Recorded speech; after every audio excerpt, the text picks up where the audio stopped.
Tracy Alicia, and this is another episode of the Kingdom Pioneers podcast. I am so happy that you're here with me today. I hope that the episodes up to this point have been a blessing to you, giving you some food for thought. And I'm going to bring another thought to you today that may be just a little bit unique, but hopefully something that you can begin to apply immediately as you go to work. I'm going to base the message today on the prodigal son. It's found in Luke 15, and it's going to be a little bit different take than what you may have been used to. And I'm going to focus on two different verses, and rather than read the whole chapter, I'm just going to lay the groundwork for you. So there was a certain man, and he had sons. We know that he had at least two because there's two in the story. And the younger son wanted his inheritance. He wanted to be able to go and live life the way he wanted to and be free from his father's environment. And so there was another son who stayed with him. And so the first son, he went out, the younger son, and he spent all of his father's inheritance. And he found himself literally eating with the pigs, the pig slop. And the other son stayed with his dad. And so the first verse that I want to share with you is Luke 15 and 17. And this is talking about the first son, the son that took his inheritance and left.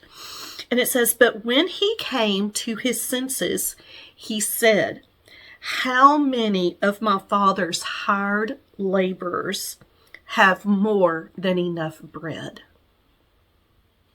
So when he came to his senses, he was thinking back on home, right? And the other verse that I want to share with you is verse 28. Now, this son has remembered his father. He has come home, and his father is greatly rejoicing at his son returning home, greatly rejoicing that his son is okay. He is coming back into the family, and he is saying, "Let's have a celebration. Let's be so excited that my son has come home." But the other son who stayed home, it says in verse 28, "But he became angry and was not willing to go in."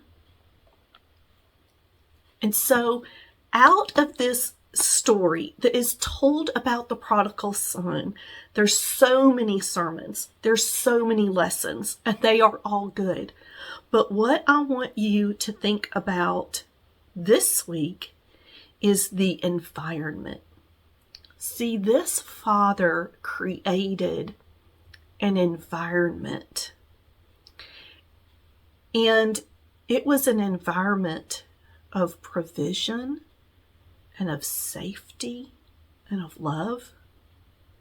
And that younger son, when he went his way, he recalled the environment that he came out of. And he wanted back in that environment. And he went apologetically. He went asking for forgiveness. But because he was raised in that environment and removed himself and came back, he knew that forgiveness would be given. The older son, the other son who did not leave, he grew up in the same environment. But he didn't recognize how truly precious that environment was. And he did not learn of that environment because he did not have the love that was in his father's heart, and he did not have the forgiveness that was in his father's heart. And so he may say, "Okay, Tracy, that's pretty cool. We create environments and we long for environments. How would that apply to the marketplace? Well, you create an environment, even if it's just the space that is around you. That's such a popular thing these days. You're in my space, and most of the time it means stay out, stay away, don't come across this line. But see, when we are ambassadors of Christ, we invite people into our space because we want to be able to share the mercy and the grace and the love and the faithfulness and all that the Lord has to offer. And so that's what I want to talk about today, is making great environments, making inviting environments. And I think the first way we can make an inviting environment is don't pass judgment. People are going to live their lives. They've all been raised differently. They think differently. And if they don't know the Lord, they're going to have a worldly mindset. They're going to go the way of the world. And if you throw up judgment, you throw up that wall, they won't feel comfortable coming in to your space when they may need some help, when they may need some prayer. You know, someone who does a really good job of creating that environment. Have you ever been into Planet Fitness? You know, everything is purple and gold, and they do a great job. If you've ever been into the gym, it says no judgment zone. And so that's one of the things that you want to set up your space, your environment, what you carry into the workplace as a no judgment zone. You know, I'll share another quick story with you. My daughter had the opportunity to go to a private high school for a while, and something happened in class that really upset her.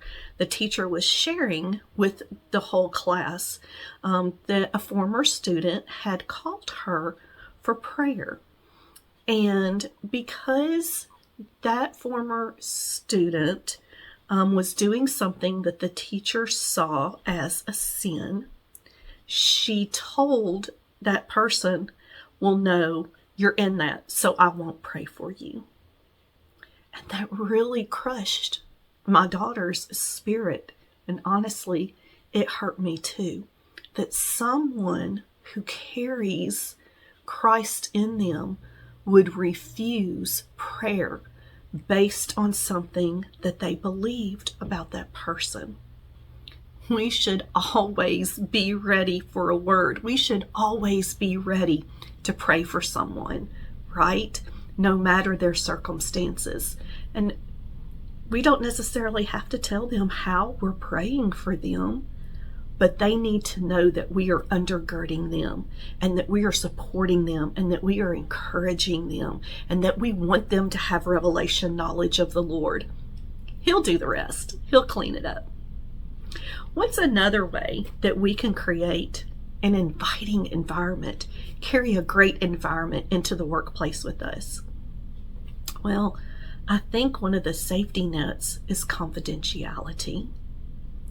You know, I think it's really easy to get caught up in the gossip of the town or the gossip of the workplace, or just not be as protective over the information that we hear.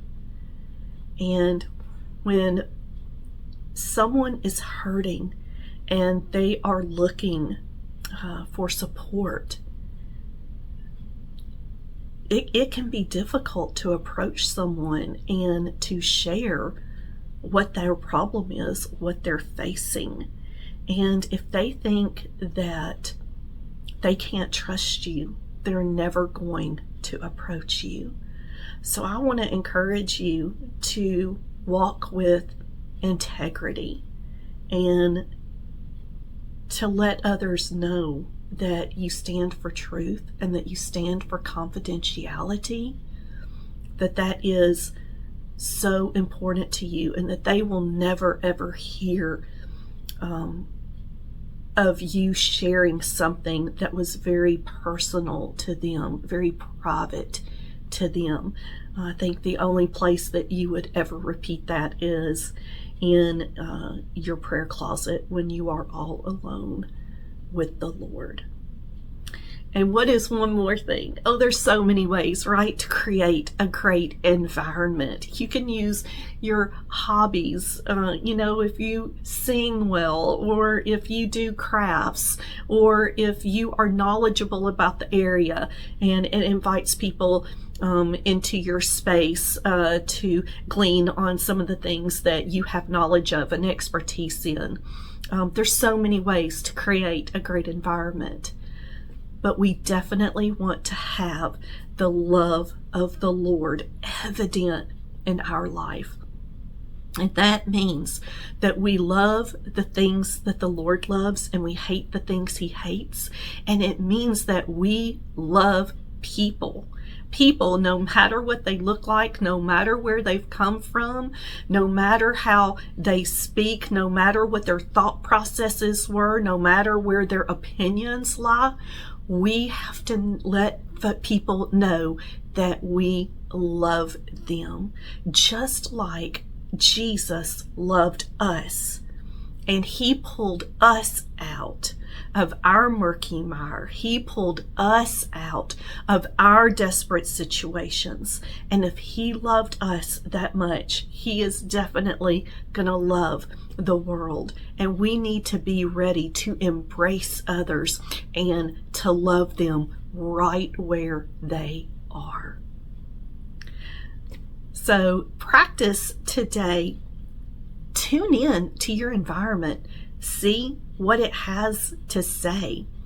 The more you work on your environment, the more you spend time developing the fruits of the Spirit and developing your environment, people will be like this young son.